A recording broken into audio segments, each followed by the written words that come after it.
YouTube channel कॉम्पटेरिया YouTube channel Uttar Pradesh राजस्व लेखपाल के बहुत ही इम्पोर्टेंट हिंदी व्याकरण के लेक्चर्स दे रहा है। कॉम्पटेरिया यूट्यूब चैनल को लाइक कर दे, सब्सक्राइब कर दे, बेल आइकन को जरूर प्रेस कर दे।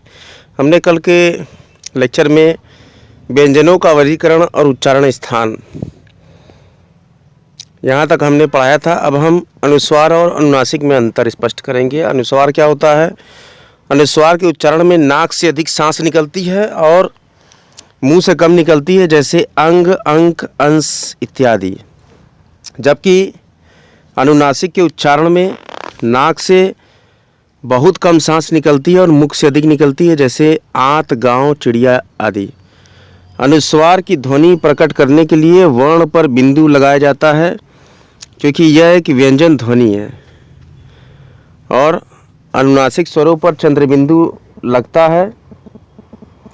अनुस्वार में तत्सम शब्दों में अनुस्वार लगता है, जैसे अंगुष्ठ, दंत, अंत्र। और अनुनासिक में तद्भव रूपों में चंद्रबिंदु लगता है, जैसे अंगूठा, दंत, आंत, गाँव, आंगन, सांचा, आँख और अगना। अब हम पढ़ेंगे भाषा की सार्थक इकाई वाक्य होती है। वाक्य से छोटी इकाई उपवाक्य होती है। उपवाक्य से छोटी इकाई पदबंध होती है। पदबंध से छोटी इकाई पद होती है। पद से छोटी इकाई अक्षर होती है। अक्षर से छोटी इकाई ध्वनि होती है। राम शब्द में 2 अक्षर हैं, 4 वर्ण हैं, र, आ, म, अ। भाषा की सबसे छोटी इकाई ध्वनि है। ध्वनि को वर्ण कहते हैं। वर्णों के व्यवस्थित समूह को वर्णमाला कहते हैं। वो छोटी से छोटी ध्वनि जिसके टुकड़े नहीं हो सकते उसे कहते हैं वर्ण। उच्चारण के आधार पर वर्ण के 2 भेद होते हैं। जिन वर्णों के उच्चारण में दूसरे वर्णों की सहायता की आवश्यकता नहीं होती उन्हें स्वर कहते हैं। दीर्घ स्वरों की संख्या 7 होती है। किसी स्वर के उच्चारण में लगने वाले समय को मात्रा कहते हैं। ट वर्ग से संबंधित व्यंजन अण है। ये सारे क्वेश्चन इलाहाबाद यूनिवर्सिटी और पंजाब यूनिवर्सिटी के बीएड के एग्ज़ाम में 2005 में पूछे गए हैं। अब हम इलाहाबाद यूनिवर्सिटी बीएड एग्ज़ाम 2006 में जो प्रश्न पूछा गया है वो चर्चा करेंगे। हिंदी वर्णमाला में स्वरों की कुल संख्या कितनी है? जो कि 11 है, जैसा मैंने आपको बताया है।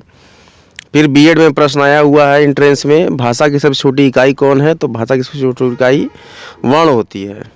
रेलवे एग्जाम 1997 में जो प्रश्न आए हैं, जैसे कि कंठ ध्वनियाँ कौन सी हैं? तो क, ख। मूर्धन्य व्यंजन कौन से हैं? ड, ढ। अल्प प्राण वर्ग कौन से हैं? क, ग। नासिक के व्यंजन कौन सा है?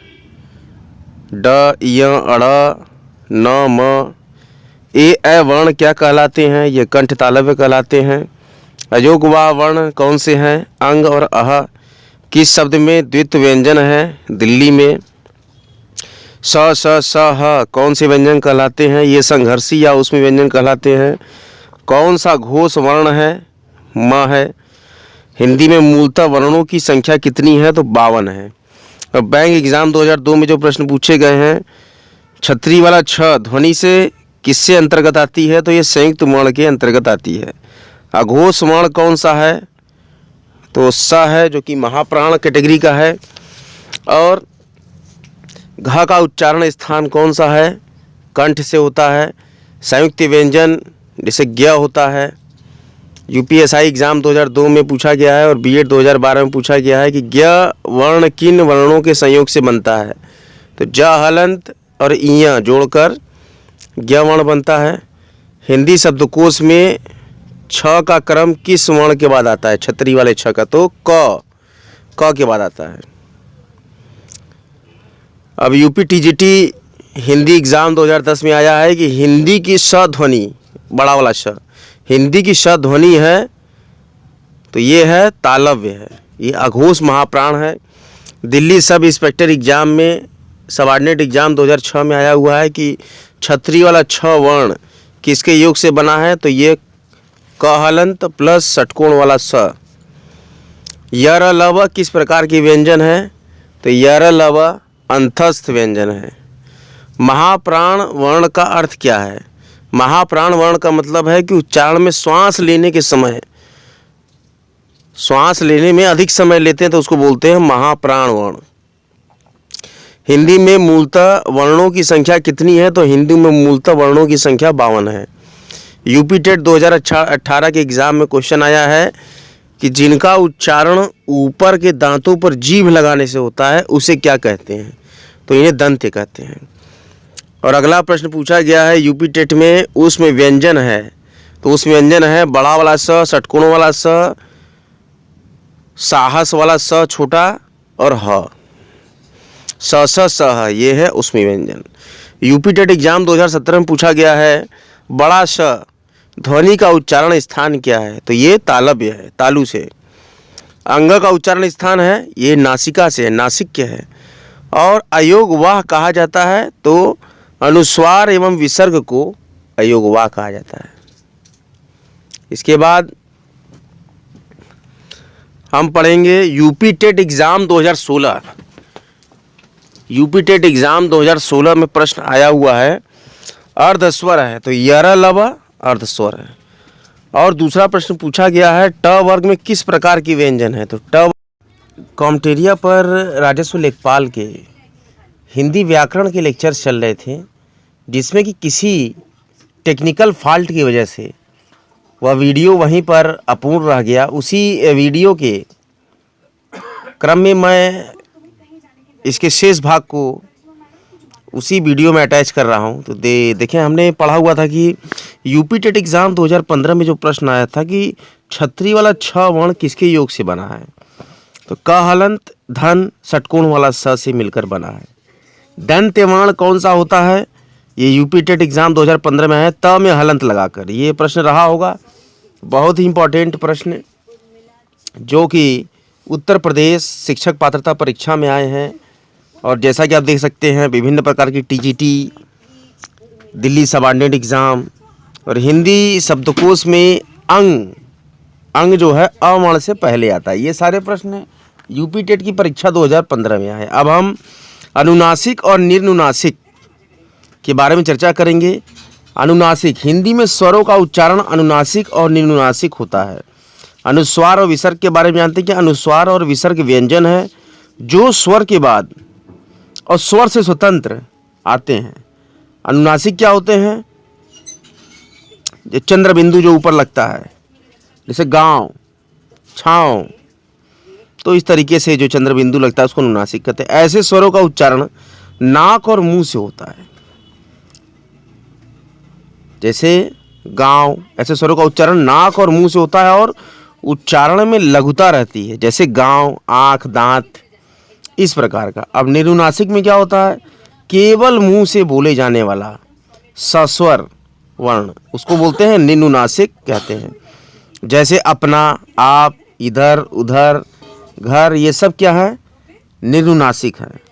और विसर्ग की चर्चा करें अगर हम, तो विसर्ग व्यंजन है, इसका उच्चारण ह की तरह होता है। जैसे संस्कृत भाषा में इसकी व्यवहारिकता विद्यमान है, जबकि हिंदी भाषा में इसका अभाव होता जा रहा है। लेकिन तत्सम शब्दों के प्रयोग में आज भी उपयोग होता है, जैसे कि स्वतः, दूध, अतः, ये सब निर्नुनासिक के उदाहरण हैं।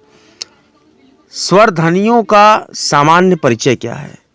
स्वर ध्वनियों का क्या भाग है, किस भाग से क्या बोला जाता है, इस प्रकार के बहुत ही रोमांचक जानकारियाँ जीभ के भाग से। अब अग्रभाग जो जीभ का होगा उससे छोटा ई बड़ी, ए और है। जीभ के मध्य भाग से जो होता है ध्वनियों का जानकारी अ, और जीभ के पश्च भाग से छोटा ऊ, बड़ा ऊ, ओ, औ, आ और आ में पहले आगे ऊपर एक अनुनासिक रहेगा और फिर उसके बाद आ।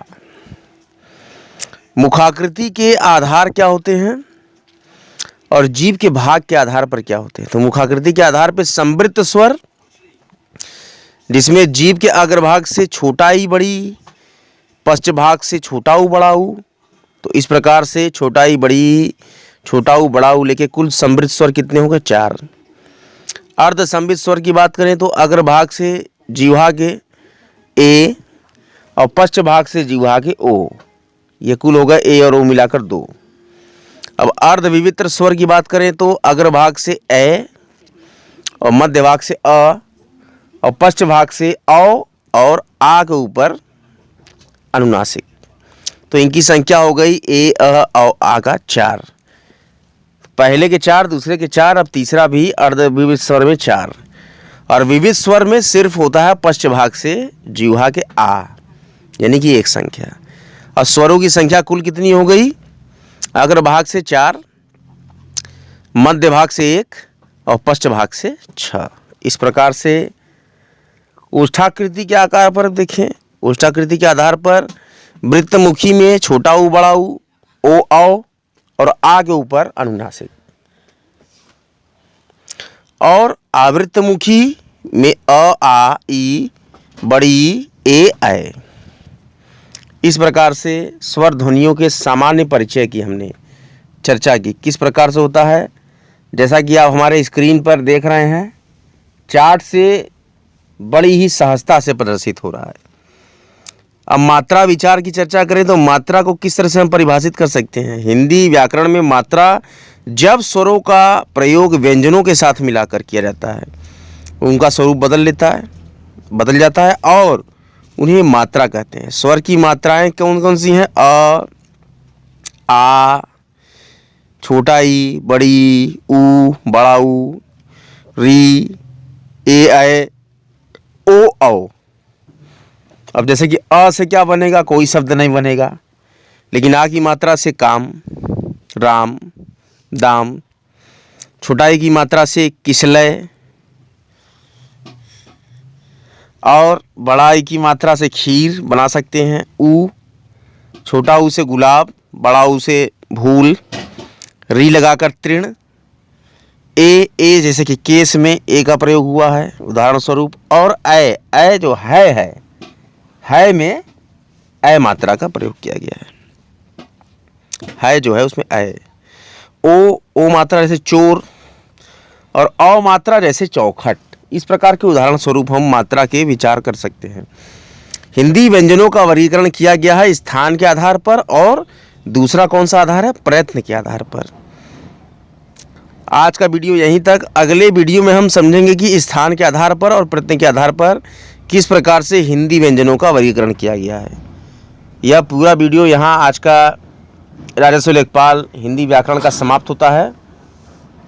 बने रहें, जमे रहें हमारे यूट्यूब चैनल कॉमटेरिया पे। कॉमटेरिया चैनल नित्य निरंतर बहुत ही आकर्षक वीडियोज़ राजस्व लेखपाल की तैयारी के लिए लाता रहेगा। जय माँ गंगा, हर हर महादेव। अगर वीडियो पसंद आया हो, वीडियो को भारी मात्रा में शेयर करें। अगर कॉमटेरिया चैनल पसंद आ रहा हो, कॉमटेरिया चैनल को लाइक करें, सब्सक्राइब करें और बेल आइकन को जरूर प्रेस कर दें। जब भी मैं कोई भी वीडियो किसी भी वक्त डालूंगा, बेल आइकन जिसने सब्सक्राइब किया हुआ है और घंटी का निशान दबाया हुआ है, उसको तुरंत गति से यह संदेश प्राप्त हो जाएगा कि हमने वीडियो कॉमटेरिया पर अपलोड कर दी हिंदी व्याकरण की। तो लेखपाल भर्ती से संबंधित सभी छात्र बहुत ही तल्लीनता से कॉमटेरिया यूट्यूब चैनल का स्वर्ण करें और वीडियो को बहुत ही जानकारी पूर्वक वीडियो इनको देखें।